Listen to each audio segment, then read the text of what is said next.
कि 15 दिसंबर ये वो डेट है। 15 से 16 दिसंबर भारत कुछ बड़ा टेस्ट कर सकता है, भारत कुछ बड़ा प्लान कर रहा है और हुआ भी यहाँ पर यही।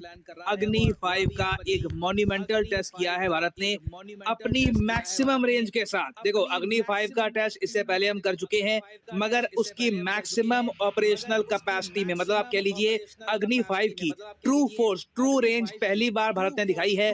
5,400 से लेकर 5,500 किलोमीटर के आसपास इसने ट्रैवल किया है। इंडिया ने अब प्रॉपरली चाइना को दिखा दिया है कि पूरा चाइना, चाहे चाइना के नॉर्दर्न मोस्ट एरिया में भी शी जिनपिंग एक गुफा बना के छुप जाए, अग्नि 5 मिसाइल वहां पर भी हिट करेगा। यहाँ पे आप देख पाओगे, इसलिए बहुत से आर्टिकल पब्लिश हुए हैं, अग्नि 5 successfully tested, it can reach Beijing.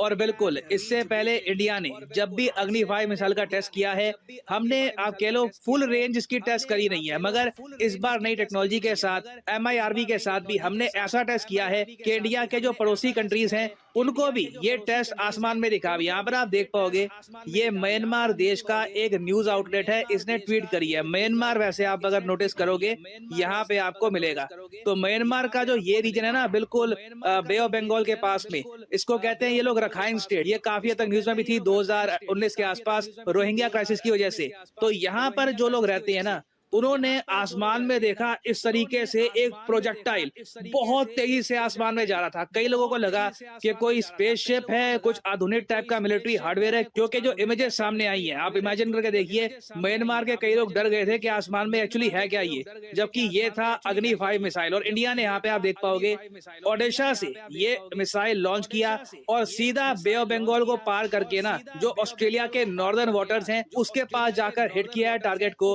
अग्नि 5 मिसाइल ने। और अगर आप सोच रहे हैं कि इंडिया ने ये मिसाइल अचानक से इसलिए टेस्ट कर लिया क्योंकि अरुणाचल प्रदेश में हुआ था, नहीं, ये इंडिया ने प्लान कर रखा था। जैसे मैंने आपको बताया, 15 तारीख को ये टेस्ट होगा। इसके बारे में इंडिया ने पहली बात तो एक वार्निंग जारी करी थी, नोटिस टू द एयरमैन, कि इस रास्ते पर 15-16 दिसंबर को मत आना, हम एक मिसाइल टेस्ट करेंगे। और अगर आप सोच रहे हैं कि क्या चाइना और पाकिस्तान इस मिसाइल के बारे में कंप्लेन करेंगे, देखिए, पाकिस्तान थोड़ा बहुत हो सकता है कि कंप्लेन करे, मगर चाइना, मैं आपको बता दूं, चाइना फिर से बहुत रोएगा कि इंडिया ने एक बहुत ही ज्यादा हाई रेंज का मिसाइल टेस्ट किया है। आप देखोगे चाइना की तरफ से एक ऑफिशियल प्रोटेस्ट आएगा। मगर आपका क्वेश्चन ये होगा कि हमने अग्नि 5 में इस बार नई टेक्नोलॉजी कौन सी टेस्ट करी है। समझाता हूं आपको। पहले ना एक बहुत ही बेसिक बात जान लो, कभी अग्नि 5 का ब्रिटानिका में या फिर विकिपीडिया पे या फिर किसी और एनसाइक्लोपीडिया में उसका पेज स्टडी करोगे ना, तो वहां पे आप देखोगे कि अग्नि 5 की जो मैक्सिमम स्पीड है ना, ये लिखी होगी मार्क 24। अब आप यहाँ पर कहोगे, वेट, इतना तो हाइपरसोनिक मिसाइल का भी नहीं होता, मार्क 24 रियली, आई मीन इतनी स्पीड अग्नि 5 रीच कर सकता है?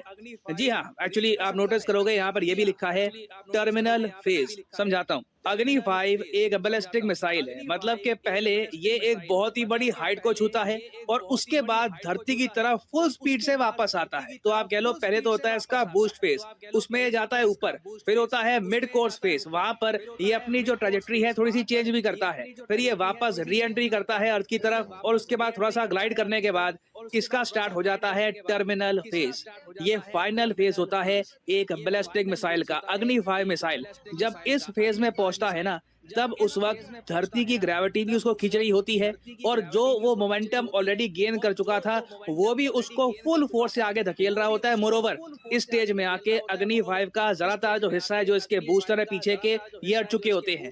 टर्मिनल फेज तक ना अग्नि 5 का जो बस ये ऊपर का पार्ट बचा है ना, यही बचता है। इसमें होते हैं वॉरहेड, जो विस्फोट होगा, जो डैमेज होगा, वो यही पार्ट करेगा, बाकी नीचे का पार्ट तब तक जा चुका होता है। तो टर्मिनल फेज में जब अग्नि 5 नीचे जा रहा होता है, तब इसकी स्पीड मार्क 25 के आसपास जा सकती है। बेसिकली आप टर्मिनल फेज में एक मिसाइल जो आ रहा हो उसको रोक नहीं सकते, आपको बहुत सारा लक चाहिए। मतलब हो सकता है अगर आपके पास बहुत सारे मिसाइल डिफेंस सिस्टम हो, वो इकट्ठा अपने रॉकेट्स लॉन्च करे, कोई एक रॉकेट किस्मत से लग गया तो अलग बात है। बाकी चाइना को अच्छे से पता है कि अग्नि 5 मिसाइल से ये लोग बच नहीं पाएंगे, और इससे भारत एशिया में ना शांति भी मेंटेन कर पाएगा। क्योंकि याद रखिएगा, अगर हम लोग कमजोर होंगे तो China being a aggressive country वो हम पे अटैक करेगा। तो हमारी रिस्पॉन्सिबिलिटी बनती है कि हम चाइना को कॉन्स्टेंटली याद दिलाएं कि अगर आप एशिया में शांति भंग करोगे तो इसके बहुत ज्यादा खराब परिणाम होंगे आपके लिए। और यहाँ पे आपका एक क्वेश्चन भी होगा कि मैंने आपको पहले बताया था कि चाइना की जो युआन वैंग स्पाई शिप है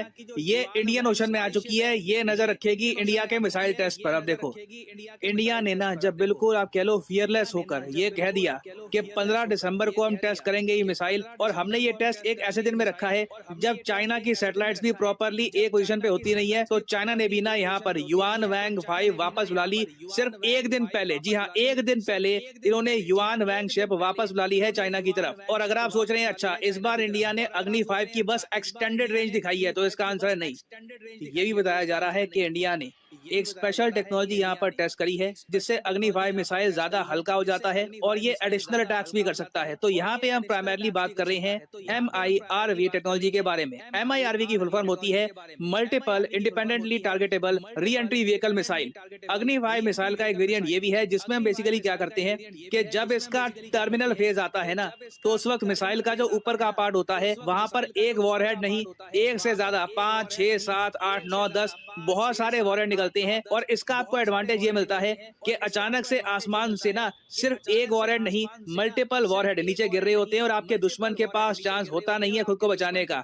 एक वॉरहेड आ रहा होगा ना, और वो भी 25 मार्क की स्पीड के आसपास, तो आपकी किस्मत है, ऊपर वाले ने आपको साथ दिया तो शायद आप उस वॉरहेड को रोक दोगे। मगर जब मल्टीपल वॉरहेड आ रहे हो, वो भी 20-25 मार्क की स्पीड में, you will not be able to defend yourself. ये आप कह लो 100% सक्सेस रेट वाली टेक्नोलॉजी है। चाइना छोड़िए, कोई भी देश इससे खुद को नहीं बचा पाएगा। और यहाँ पे आप देख पाओगे ये एक टाइप का नजारा है। MIRV वाला मिसाइल ना अपने टर्मिनल फेज से होकर 20 मार्क की स्पीड से नीचे गिर रहा होता है, तो ऐसा कुछ दिखता है। और ऐसे सिनेरियो में ना आप बस बादलों को देख सकते हो, ऊपर देख सकते हो कि नीचे क्या आ रहा है, उसके अलावा you can not do anything. वैसे MIRV वाले जो मिसाइल है ये इसलिए भी न्यूज में है क्योंकि रशिया ने भी अपने MIRV वाले मिसाइल कर दिए हैं एक्टिव। इसका नाम है ICBM RS-24। जी हाँ, RS-24 रशिया ने कर दिया है एक्टिव। और ये बताया जा रहा है कि 12 गुना ज्यादा स्ट्रॉन्गर है than the bomb that struck Hiroshima. जो बॉम्ब यूएसए ने गिराया था हिरोशिमा में 1945 में, उससे 12 गुना स्ट्रॉन्गर है ये मिसाइल। मगर ऑब्वियसली मेरी उम्मीद यही है कि ये जो मिसाइल है ये एक्चुअली एक डेटरेंट का काम करे, ये पीस मेंटेन करे, ये मिसाइल कभी इस्तेमाल ना हो। नहीं तो अरुणाचल प्रदेश के आसपास तवांग में जैसे इंडियन और चाइनीज सोल्जर्स डंडियों से लड़ रहे थे ना, तो फ्यूचर में पूरी दुनिया में कहीं भी वॉर होगी वो डंडियों से लड़ी जाएगी, क्योंकि ऐसे मिसाइल एक बार यूज हो गए तो डंडियों के अलावा कुछ बचेगा भी नहीं फिर।